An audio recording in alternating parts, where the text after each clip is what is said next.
Welcome and Merry Christmas. Happy holidays. Mike Schopp, Adam Krautwurst in the deep end on this Tuesday night, December 26th. We are into week 17 in the NFL season, which means, of course, fantasy football finals. Home leagues are going to wrap up. At least sane ones will wrap up before week 18. Have you been in one of those? I was in one of those. I don't have much of a story, but I'm no longer in it. And, of course, tournament play. Millions will be doled out in fantasy football within a week from tonight. Let's see if we can't help you, finish the job. Start sit questions. We'll look at some of our more successful teams and talk about certain topics here along the way. Mike and Adam, thanks for watching and listening. YouTube tonight, iTunes, Spotify, wherever you check us out, we appreciate it. This is The Deep End.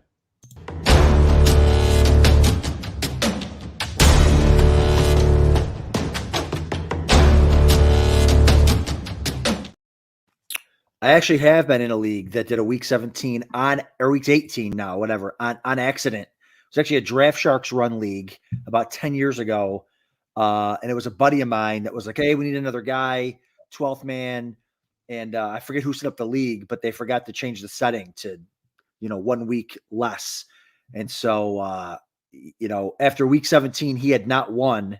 And then week 18 or 16, whatever it was back then, it still went one more week, and he demanded. I'm like, dude, no league runs this long. He's like, no, the league rules stay. And, of course, he wins because he was in second and comes back and wins. And he is no longer in the league. So that's it. That's all there is to say about that. The lesson is always, if you feel like anything untoward has happened, get out. There are too many leagues. Get out. I mean, probably literally millions of leagues. You should be able to find one where you don't have to question arguments ensue, and is this fair? Is this cheating? Just once at the most. That's right. All right. Well, like anybody, up and down, right? The season has been like that. You play a lot of best ball. We draft all spring and summer, then the tournament teams, and you have everything, hopefully. The one thing you might not have is a chance at this point anymore, but you're definitely going to have teams that bombed out. Some of them were never in it. Some of them went to Monday Night Football, maybe in the last drive in Baltimore, San Francisco. Who knows? But we'll highlight some of our more successful teams here and cross our fingers for the upcoming week. Also, before we do that, Adam, how about a look at the Deep End Invitational 1 week? The Deep End Invitational will never go to week 18. And Never. If the rules say that, we don't care. If the rules say it, we don't care. Our friends at Go Bills have led pretty much wire to wire. This is their division. It's division 2 out of 4. So the draft was the second of the 4 consecutive nights. They have a near 300-point lead over Dwayne McFarland. So, of course, they have their own division wrapped up. I have Billy Muzio's name on mine, so I had access to the 4 divisions, but I'm not actually in this one. So Go Bills. I mean, they didn't have the main event success this year, but come on, they won the last 2. Yeah, I mean, if they're like the best, you got to give it to them. They're like the best players in the whole world. They won the back-to-back main event. Now they're about to win. They did win. They have a massive lead. You can't catch them. The toughest single entry tournament in the world, I think, is the Deep End Invitational. Everyone's a super sharp drafter, so the sharpest around. And so, yeah, they walked away with this thing. Just took a quick peek at Division 4. That is Mike Leone in the lead. He is second overall by 107. So is that safe? Go Bills, 107? I think so. I mean, Go Bills seems good. It's not like they're like crawling across the finish line. And here is Division 3, where you have taken the lead finally. A frustrating, just every year it's just uphill. You're almost there. You can see the top of the mountain, but you can't quite reach it. 1 week to go, you lead Chad Schroeder by 10. Yeah, it's just nice to be. So I've been chasing Chad for 3 years now. It's been every time we're in a league together. I can't quite catch him. He came in first overall in the Deep End Invitational. Back then it was a Draft Sharks Invitational. 2 years ago, I came second overall in the entire thing and got nothing because I finished behind him. Finally catch him in the Deep End Invitational. Super excited to get my, hopefully, hold on tight, Fantasy Pros entry next year. And here is Division 1. Mine, I'm in 7th. This has not been my year. And Ben Gretsch is the leader. This has been close. Louis G has had the lead. Jay Reed has had the lead. Jared Smola right behind. But Ben has a 29-point cushion exactly with 1 week to go. Good season for him. Yeah, great season for him. Great season for everyone. Again, thanks everyone for being a part of this, taking time out of your busy. I mean, this is middle August, busy week. It is a free roll, but the overall champ will get a main event entry next season. That'll be Go Bills. Like they need another one of those. And all the league champs will get a Fantasy Pros entry. So that'll be really cool. And maybe we'll do something fun with it. Maybe we'll draft those live or online or something or whatever and figure out something to do with that. But yeah, it's been a wild year. Even Anthony says Herbert and Allen stacks got him there, but also kept him out. I feel like there's a lot of that. Last year it was Diggs, Devontae Adams, 1-2 turn teams that just got everybody there and then kept everybody from winning money because they weren't very good. But this year, man, there's a lot of the injuries, a lot of the, kind of the players falling off here at the end. That's just it's happened so much that we're just like, we don't even care about it anymore. Like, oh, Jamar Chase, oh, he's out for the last month of the year. Like, no, it's just another thing, right? Depending on whether you're playing best ball or not, easier or harder to get through it. Turned out in week 16, you needed Amari Cooper, maybe even George Pickens, who would have been drafted all the time in best ball, but maybe not in lineups, of course. And then Breece Hall in week 16 as well. There would be teams with Hall and Cooper on them from the 3-4 turn. That was pretty commonly where those two players would go, but who knows if they made it, right? I mean, neither guy had a great season, and that's just the best ball world. You're trying to get through weeks with players that, haven't been very good. And then hopefully in week 17, they can carry you because you're the only one standing with them on your roster. Yeah, that's right. I think, was it Adam Levitan that said, like, you want your worst teams to get through? Like, you just want, like, the worst, most hideous thing you've ever seen. Like, how did this team get in? Oh, but look, no one else has these terrible players. And this was a really cool week for fantasy because it was normally like when you look at these like tournaments, right, the end of the year, and you see like the teams at the top, they've all got a lot of the same guys. It's now, again, you'll see a lot of Christian McCaffrey teams at the top of all these tournaments.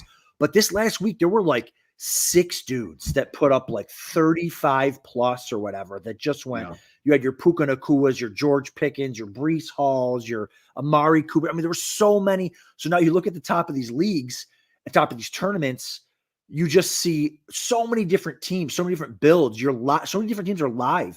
Now, obviously, Underdog, excuse me, it starts over every single week, but a lot of these tournaments don't. It's cumulative scoring. So, like a lot of your teams, if you're in 19th, 20th, whatever, as long as you're not 100 points back, maybe if you're 30, 40, 50, you might be live because your team has so many players that maybe the team in front of you doesn't. Obviously, Hockenson goes down. That's no good. Waddle, stuff like that. So there's going to be that type of business in there now too. But it was a really cool and fun week for me, at least, for fantasy this last week. Well, let's turn our attention to where you're standing here in a couple of the bigger ones. I know FFWC, you've had it. Is it with Jack? With Jack Colsheen. Yep. And this team is contended. I've heard a lot about it. Yeah. He is one of the sharpest guys out there. He drafts almost solely at the FFWC. He came in second overall last year and was going to absolutely crush first place. But obviously, Bills Bengals, he had like a big. He had like 3 or 4 guys left in that game with only like 9 points to cover or something. Sorry, Jack, if you're listening and I'm hurting your feelings, but he's super sharp. So him and I have been co-owning teams over there. And if you see, actually, I got to have a solo team here. Draft guide that's in 19th actually. So I have, which is a completely different team if we want to look at that too. But so yeah, here is the lineup. We are in 5th place right now. Overall, we are 30 points back, and this is for 150K. And I can pull up the lineup here. This is Breece Hall, Gibbs. You'll see Gibbs on a lot of my teams, and this lineup has already been set for this week. So that's why you'll see Roschon Johnson in there because CeeDee Lamb, JSN, Zay Flowers, Raheed Shaheed, Laporta. Last week we started Waddle over Roschon. Obviously, Roschon we were never going to start Roschon, but over Waddle. But it's just the situation that we are in now, unfortunately, with Waddle's injury. And it was an interesting thing here, Mike. Once you get to like this point in the tournament, it's interesting because we're 5th, but I think 3 of the teams in front of us also have Waddle, and he's playing the Ravens. And we were considering benching Waddle for any other player to try to gain on that field, hoping that they would start Waddle and we could have another live player. to kind of attack there, hoping Waddle will have a down game against the Ravens. So this was kind of a punch in the gut, knowing that like no one's going to start him now because he's out with a high ankle. But yeah, I think it's going to be. I think we're live. The teams ahead of us are like Lamar Jackson CMC teams. So we have 7 or 8 live players going against the guys. There's an Amari Cooper, Joe Flacco team ahead of us that hopefully won't be hanging around for very, very much longer. So Jets, Browns, Jets. So yeah, I mean, it's exciting to kind of be here and be within 30 points of 150K. You have 7 or 8 live players, but unfortunately, none of them is Christian McCaffrey. That's correct. You and I had to fade McCaffrey. It's not advisable in the Mastiff. We had to look at a finals space in the Mastiff with Go Bills, and it was possible last night, but needed Ayuk and not McCaffrey, and it went the other way. Yeah, no, I get it. And listen, I got some big money leagues left this week. I'm super excited. I'm happy to be here. But if these don't go correctly, it could be a bad year. Like that's how it works at high stakes, man. You get down there, you get to the money weeks. If you don't hit those money weeks, it could be a really bad year. And a lot of that has to do with me not having Christian McCaffrey. It's just a guy that like I didn't have a lot of top picks, and when I did, I was going receiver. And Justin Jefferson is incredible, and he's been awesome when he plays, but he got hurt. And it's amazing that Christian McCaffrey, a guy that's near and dear to my heart, helped me come in the top 5 in the FFPC main event in 2019. It's amazing that he hasn't missed a snap. I mean, the guy couldn't stay healthy for 3 years, and he hasn't missed a snap, and he's been sensational. And yeah, it's been really, really fun. You know, it was very much the same. Naturally, you and I talk all the time, and if I had a pick, I have a main event team where we pick second, bare knuckle. I picked second. I took Chase in both. Yeah. But I don't think that was bad. I tend to want to bet against age, so I was never taking Eckler in the middle, and I think that was right. And so ended up that on a team like the Niners with an older running back and so many other different ways to score that I was off McCaffrey mostly. And here we are, right? I mean, those are not most of those teams have not survived. It's funny how one player can make that kind of a difference, but when surrounded by guys that, Cooper Kupp for another that did not get the job done in fantasy this year, it can be a huge edge. Tyreek Hill really did. And I would say maybe of the top 5, excluding Travis Kelce, not thinking about tight end premium, the one closest to a bad pick would have been Kupp because he's older too, off injuries. Stafford's durability was an unknown. He's actually made it. But Kupp was the one. Kupp over Hill, I think I look at that as a mistake. Yeah, I mean, who saw Puka Nacua coming in and take it all? Like even when Kupp's been healthy and good, Puka's been awesome, or even better. So it's like who kind of saw that coming? You still like that potential for those 30-point weeks because he had a big one not last week, but the week before that. So that's always good. While we're on the topics of like, we have a start sit question here from Todd. He's in the FFWC mid stakes. It's an all play. It's similar to what this type of tournament and everything. Starting quarterback, Lawrence, Stroud, or Browning going here into the final week. Do you have a gut feeling on any of those yet, Mike? Well, of course, this decision could be made for you. Correct. If Stroud and Lawrence missed, the Jaguars signed Matt Barkley off the Giants practice squad to their active roster today on a Tuesday. So I wonder if they're not worried about Lawrence. Stroud, I mean, fingers crossed. We need to see him back. He's fun. Otherwise, Browning, of course. But if you do have the option of all 3, Stroud. If he's back, Collins is back. They're playing Tennessee at home. I feel like that's the move. Lawrence has just not had very many good weeks this year, and he hasn't been hurt all year. So he's down some skill players too. I think I would go Stroud there pretty easily if they were all active. Completely agree with, especially with Nico healthy. Let me ask you a quick question here before I pull this down. I got some things to obviously consider here. Waddle's out, so I can't really go that route. If Brian Robinson healthy, Chase Brown is the guy I feel like I don't love any of these options. Brian Robinson, Roschon. I was hoping last week would be Roschon week. It wasn't, and they might get Foreman back. Chase Brown to me might be the guy over Brian Robinson against the Niners. You got Chase Brown against Kansas City again. They might have to throw a lot. He didn't do a ton last week, but he's got that, I mean, this is just such a terrible decision to have to make, but he's got that, screen pass to the house type of upside. What does your gut tell you on any of those three running backs there? I agree on Brown. Do you get special teams points? Because he's also on special teams. Touchdown. Yep. Yeah. I think there's some juice there. You could end up at Jeffrey Wilson. Adam Mostert is hurt, wearing out.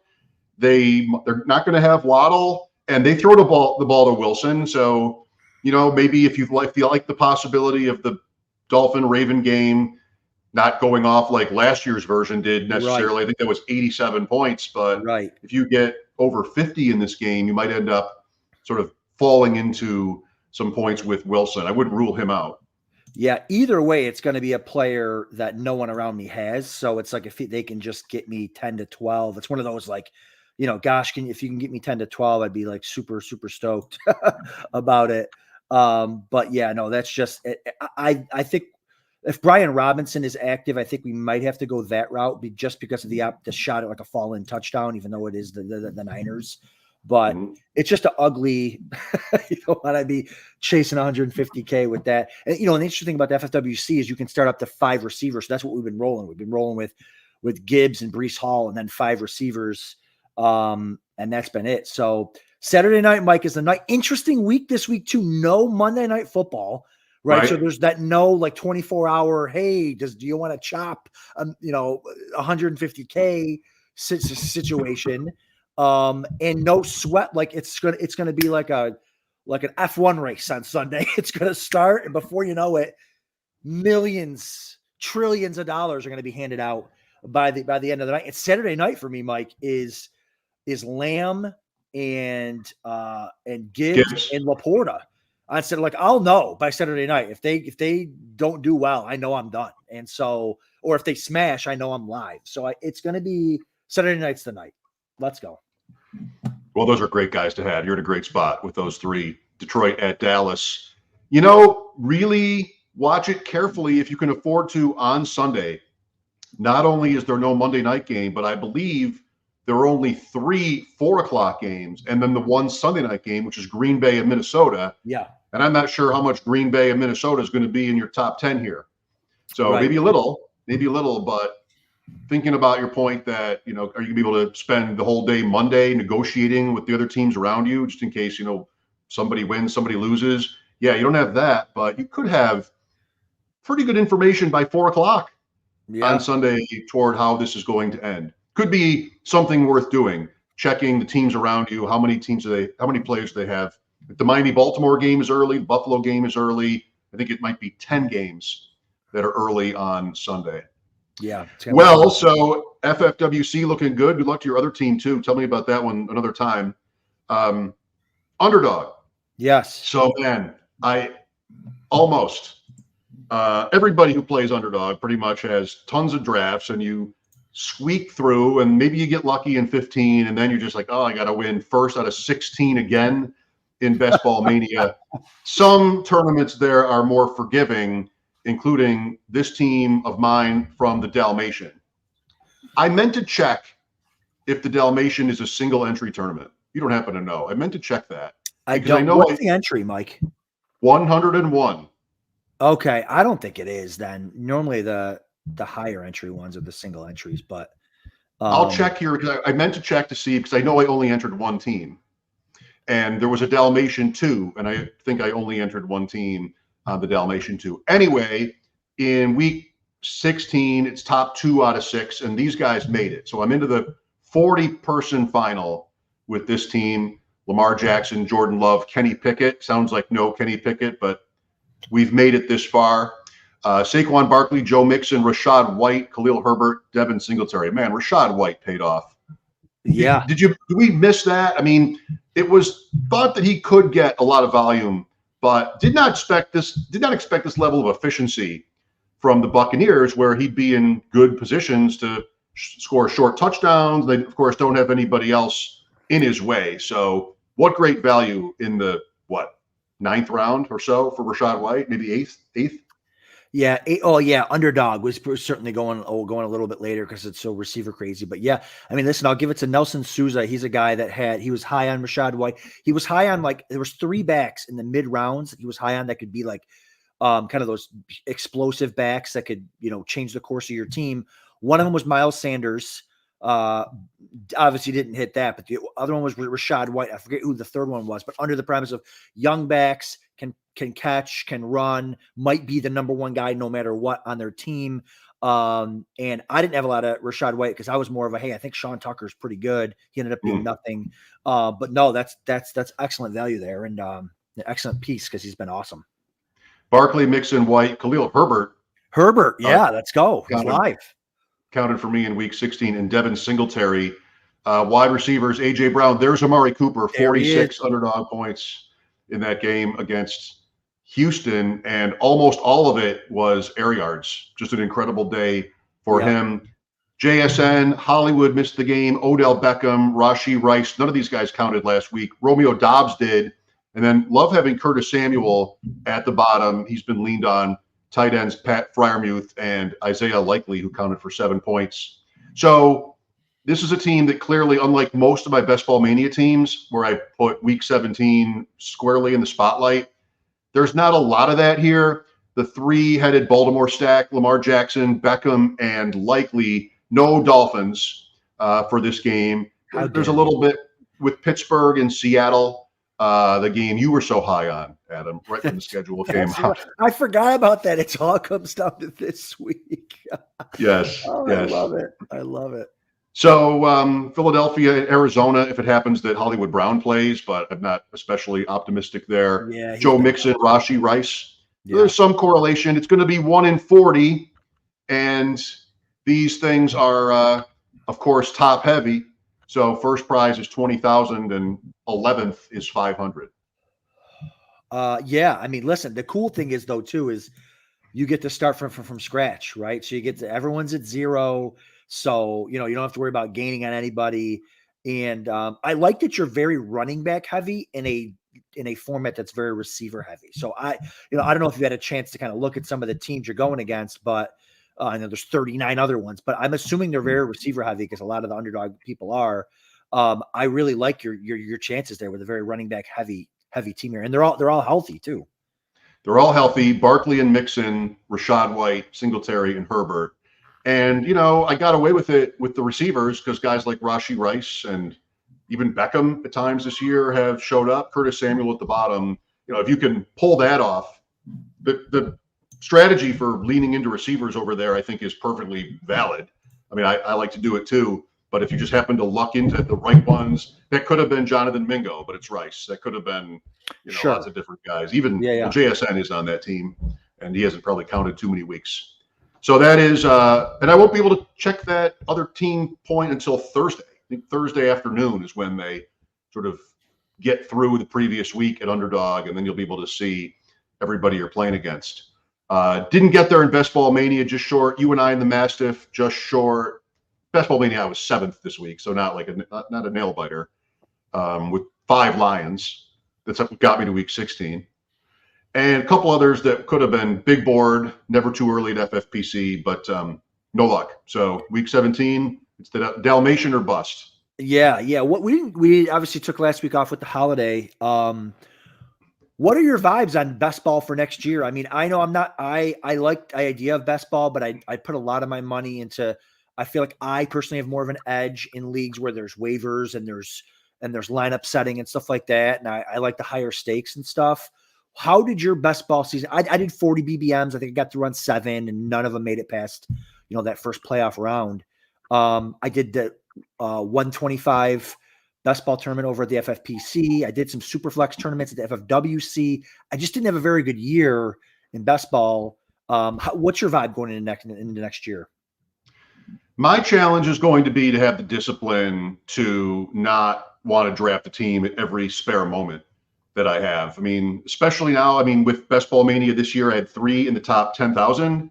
So a little bit of money in the account from that. It kind of got me there in terms of that site, and we'll see what happens this week. The best ball tournaments at FFPC, I got buried. Yeah. And I don't know how. It can't all just be Anthony Richardson got hurt. I mean, there has to, or early draft picks. You and I have joked for years, like, I'm always getting the early draft picks. And, whoops, Justin Jefferson, T. Higgins, I don't know, Jacobs or somebody. Like, how well could you have done? So I do want to look into it. And I should do that soon because eventually, not on FFPC maybe, but those rosters disappear. And it'll sort of be distorted what actually was the landscape back in June or July when you drafted them versus how you remember it 6 months later. Was there a theme this year? There were lots of quarterback injuries. I know I had one, I don't know if it would have been good, but expensive dynasty, or rather best ball team that had Aaron Rodgers, Daniel Jones, and Richardson.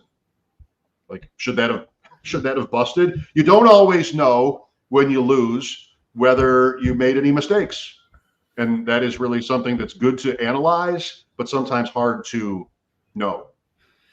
Yeah, I don't take my best, and I'm going to try to say this like the right way. I don't take my underdog best ball game very seriously because I just don't like, I'm like the type of guy who likes to look at a 650,000 person tournament and think that I have any shot. So I feel like when I do them, I don't put that much time and effort into the research that go, like, I don't want to give people underdog advice. There's so many good underdog people out there and best ball people out there that go, we have them on the show and, we're going to provide you with that information. But I feel like I just kind of use it as a tool to keep my mind sharp with the drafting, ADP, stuff like that, rather than like, hey, I'm going to go out and advance 30%. I advanced 19% or whatever, and I was okay with it. And then it's like, all right, well, it's maybe we'll get lucky and get one of these teams through. So it was funny just seeing everyone complaining on Twitter about like the format and not getting, like, you thought you were going to win. You thought you were going to, there was 600,000 people or more. You thought you were going to win.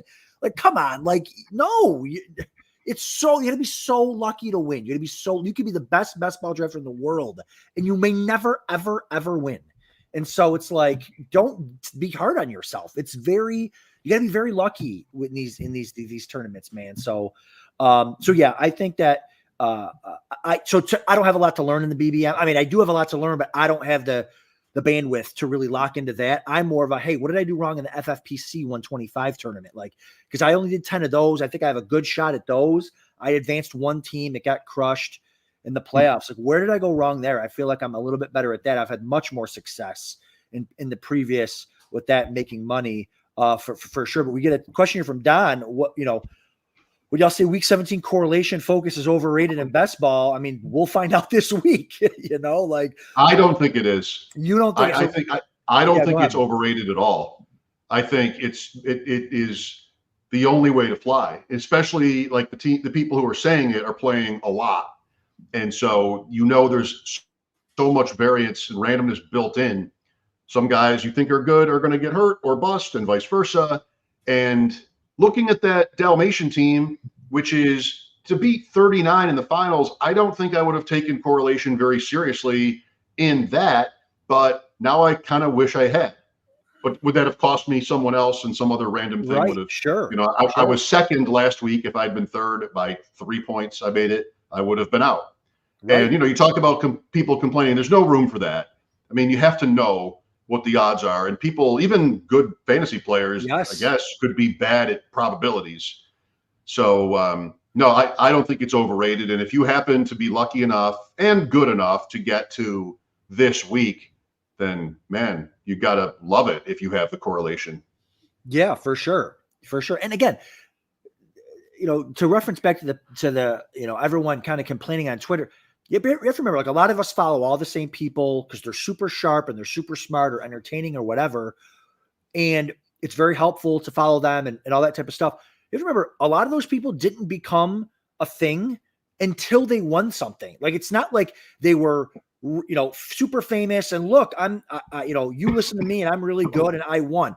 Outside of Pat last year, who got lucky with the situation that happened in the Bills-Bengals game, probably would not have won. Outside of that, people are building a brand after they win. So it's like, you think like, oh, everyone on Twitter is winning. They're not. They're becoming a thing after they win, which they should. I mean, they should absolutely capitalize on that. And of course, but like, that's what you did, right? Why not? That's right. That's right. That's I didn't know who Adam was until I got a text like he was top 5 in the main event. He wants to do a show. Okay, that's credibility. Have your people call my people. But I'm pretty sure I know who writes the ones that I don't, the tweets for the deep end.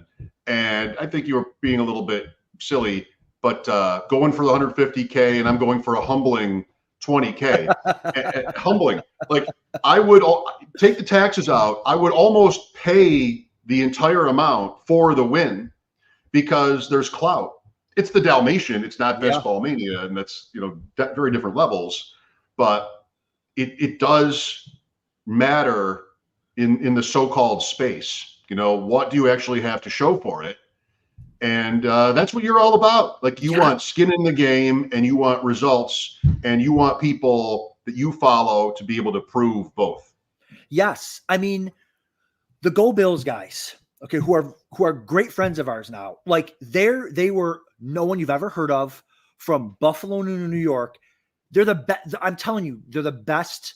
And I say this out of the utmost, they're the best fantasy players in the world between, there's a lot of great ones and they're up there with the great ones. They're not on, they're on Twitter, but they're not giving out, there's so many good fantasy players out there. I want to talk to people who know what they're doing, not people who no disrespect to analysts, but I want people who win playing fantasy football. I want receipts. I want you can crunch numbers, but can you actually win at fantasy football? So kudos to people who win and make a brand out of it. I love it. I support it. I love seeing everyone talk on Twitter about all the sweats they got going on. That's what I want. I want the sweats. I want everyone being excited. And I want to listen to people who are actually good at fantasy football. So that's like my thing. That's what the Deep End Invitational is for. And look at that. The best player of all time, Chad Schrader, has won the Deep End Invitational. Pete Overzet, phenomenal player, won. Go Bills, won. It's like it's not a shocker that the best fantasy players in the world are winning these things. I want to say something like you and I each got second, but that'll sound like I want to include myself in that group, and I really cannot do that. I mean, so let's say there's a difference between first and second. I mean, I might be the first 2-time top 5 player overall. I'm just saying I'm going to try to get up there and see if I can get top 5 again. We'll see. You have to beat Chad because he has a top 5. Scuderi won last year, and he won a main? Oh my God, how do I forget? John's probably listening. Oh, John, I apologize. And John, I got him. Won the main event, won the FFPC main event with 1 entry. That's the guy you want. He's great. He's a phenomenal player. He's, those are the guys you want to really talk to, and I enjoy breaking bread with those guys and really picking at their brains and seeing how they won and what their strategies were. Before we get to one team we want to talk about in this year's main event with a chance to win, it's not ours, just to tell you, but I'm somewhat connected to it. I would say that I have noticed myself, it's Christmas season. This is what they say happens. You get older, missing. My process was really bad last week, but the week before Christmas. I think I could have gotten to Pickens over Ayuk, maybe. No, it wasn't Ayuk. Mostert. I think I could have gotten to Pickens over Mostert on a Fantasy Pros team that was in the 200th range because quarterback change, explosive plays against a team that gives them up. And so Pickens was not just a nobody who you would never start, but you drafted him and you had to keep him or something. That was there. And so if you have a partner, maybe sometimes communication slows down, everybody's busier, and you're tired of doing this every day for months. And look, that's on you. That's on me. I mean, if you do that, it gets harder to keep up late in the season. And I blame myself somewhat for not there were a couple of injury storylines on Sunday that I didn't know about, and that's not deep end caliber analysis right there. Material. I would say too, I think in best ball, and again, I will look at this more closely once we're done. If we're ever done, I mean, playoff leagues are going to start and then we're drafting for next year, but I think I go a little bit too young. You talk about the FFPC ones. FFPC best ball, there still are weekly games. It's like Underdog in that way. So there are also formats you go 1 to 17. Drafters goes 1 to 17. But I think I got a little bit too rookie crazy this year, thinking about the easy examples that come to mind, like Chase is a rookie of guys that, oh, you didn't have to worry about it. You should have just drafted them in the 6th round and you were fine. This year's receiver class, it's different every year, but what happened with JSN, what happened with Johnston, even Flowers to an extent. Addison better, but cautionary tale. And I stayed away from these older guys because I feel like they're more likely to get hurt. And if I get to these late season weeks, the rookies are where it's at. Flowers had a nice game. Yes. For sure. And JSN has come on, but I think there's something I can learn from that. Those certain James Conner, for the 10th year in a row, James Conner, nobody wanted to draft him, and he did well. Yeah. So I need to be more willing, especially if I'm playing volume, to draft guys like James Conner when it's uncomfortable. Yeah. I think when you say it, the volume is the key. I gotta do the same thing, but I feel like I have to do it at the higher end. I'm so put off by taking running back super early. And listen, outside of McCaffrey, a lot of them stunk that you took super early. I mean, Eckler, Bijan. A lot of the other guys. Bijan's been hit and miss. Saquon's been hit and miss. Pollard stunk. A lot of the top running backs were not good. And so Chubb. And so I think when you get the opportunity to have a game-winning, league-winning type of player like a Christian McCaffrey, sometimes you just got to do it and just take it because listen, it's what they can offer you right now, like they're doing right now. So we do have another question here from Mike about a starter. Speaking of Baltimore, Tua versus Baltimore, CJ versus Tennessee. We can make it quick. I say CJ. Tua's missing a receiver over there against a really good defense. And if Stroud's back, to me, it's Stroud again. I'm fine with that as long as you are confident that he's going to play. I'm not sure I would. Right. It's concussion protocol. So if he's in, he's in. Maybe he's just, maybe that's right. But wouldn't rule out Tua having a good game against the Ravens. Thinking again about that game last year. This one thing I wanted to add to your last point, but I forgot it now. Off there. That's all right. What were you talking about? Sports? Yeah, we were talking about sport. You were talking about Christian McCaffrey, Connor taking running backs early. Yes. Yes. So I want you for this next year. I've told you about it. It's stolen from the RotoWire guys, Coventry and Chris Liss and those guys who talked about their stake draft, where 12-team best ball league, or it might even be a managed league. I don't know. It doesn't matter. Everybody in the league goes out for a steak dinner when the season's over. The players who finished between 5th and 8th pay for their own. 9th through 12th last pay for 1st through 4th. Love that. No holding back on what you get. You're just not taking steak to go or anything like that. Just it's a big night. So my friends Louie and Mike did a 3-man steak draft last year. I won. Louis comes right out with the bacon wrapped scallops. I'm like, all right, I'm not holding back. It was like a $1,700 night, 3 guys. And so we're drinking. And when the draft was over, this is like early April or March, right? What Underdog had up was the big board. And then they're like, well, let's do our steak draft for next year right now. We're all here together, sort of just to connect the 2 seasons. So we did, and it was the same order. You won again? I won again and advanced that team to this week, to 16, to week 16. There you go. And I was so excited to see Noah Brown, because who was drafting Noah Brown in March? Like, oh, baby. Noah Brown is my ticket. That's right. But he might have had another 0. Anyway, that team is dead. Sadly, it was a Nico Collins week for sure. It didn't have him. All right. One more. So in Las Vegas, some of you know Louis. I've mentioned him a couple times here. Louis G. Analytics are for the nerds, his podcast. He and I drafted 2 main event teams. One, man, it's been snake bit. We've had so many good players, but Taylor got hurt at the wrong time. Taylor, Cup, Achane, Mostert, ETN, Javante among running backs, just loaded. Cup and Atwell. We went Atwell over Nakua at the draft in Las Vegas.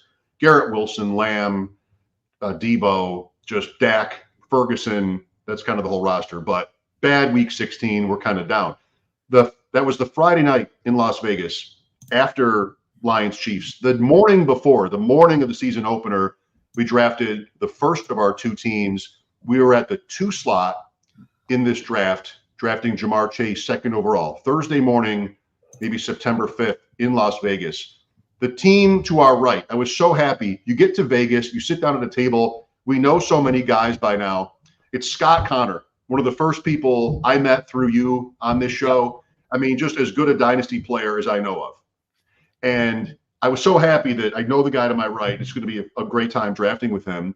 He is second overall in the main with that team, chasing the helmet. They might have been our first interview.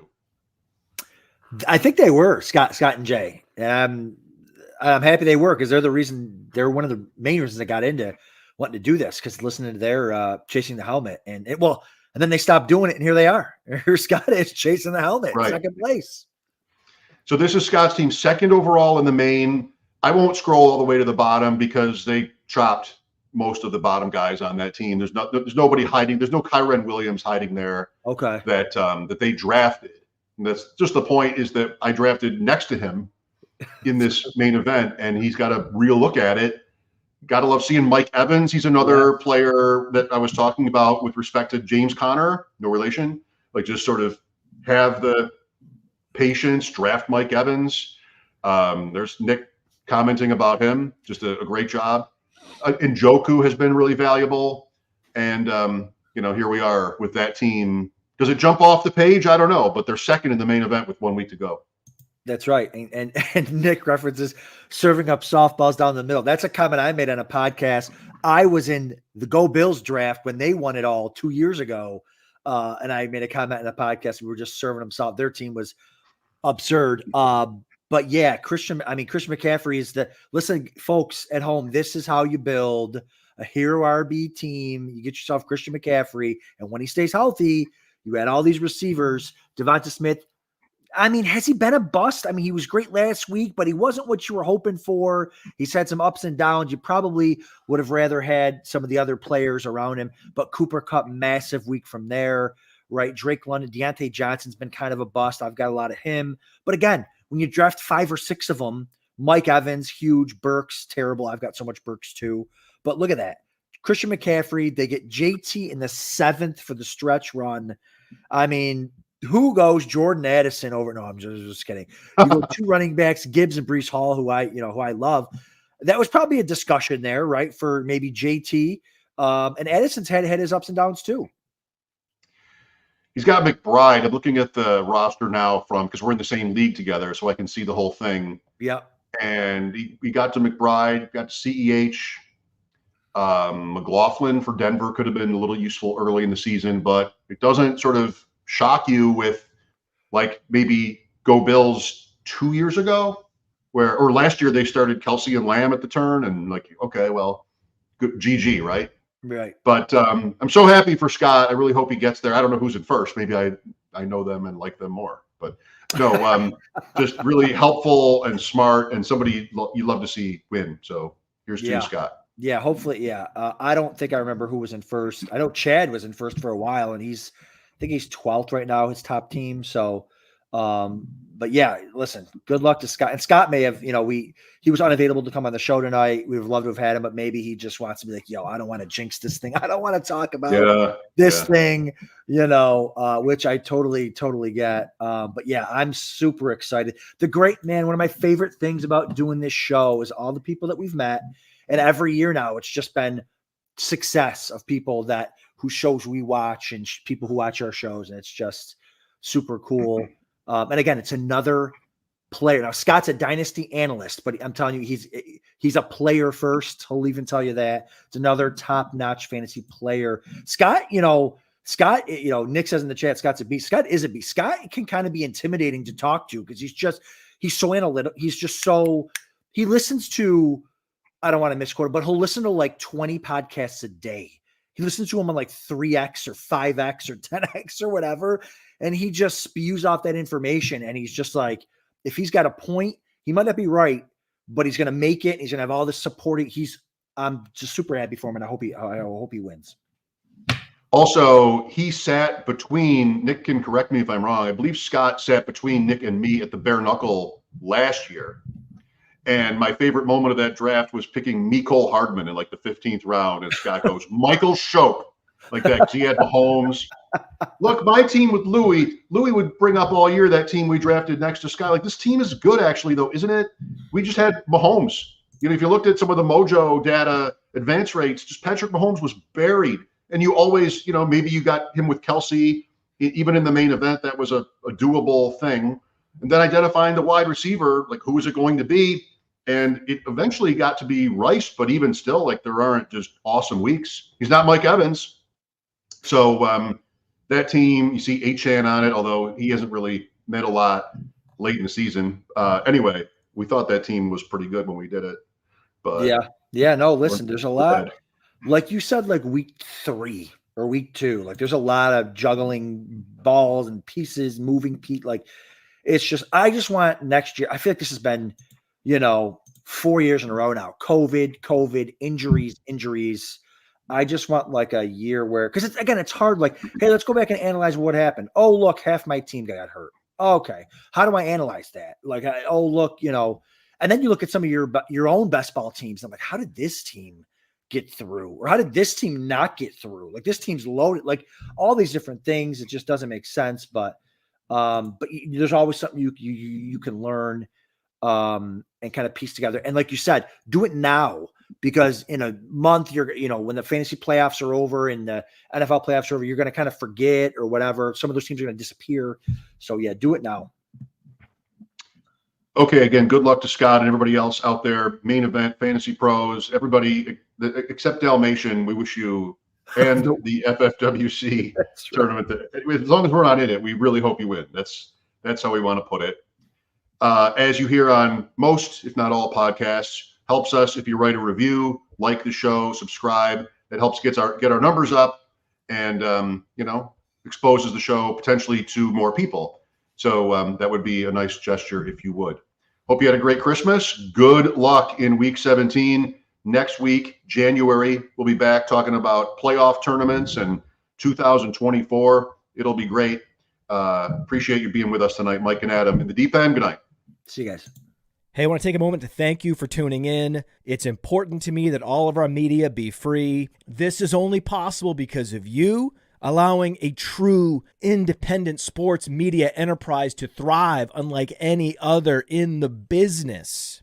So please subscribe to the All In Package to continue to make all of this possible, to ensure that all of our stats, information, data, content is available to you, especially you, the people that get the site and get the show.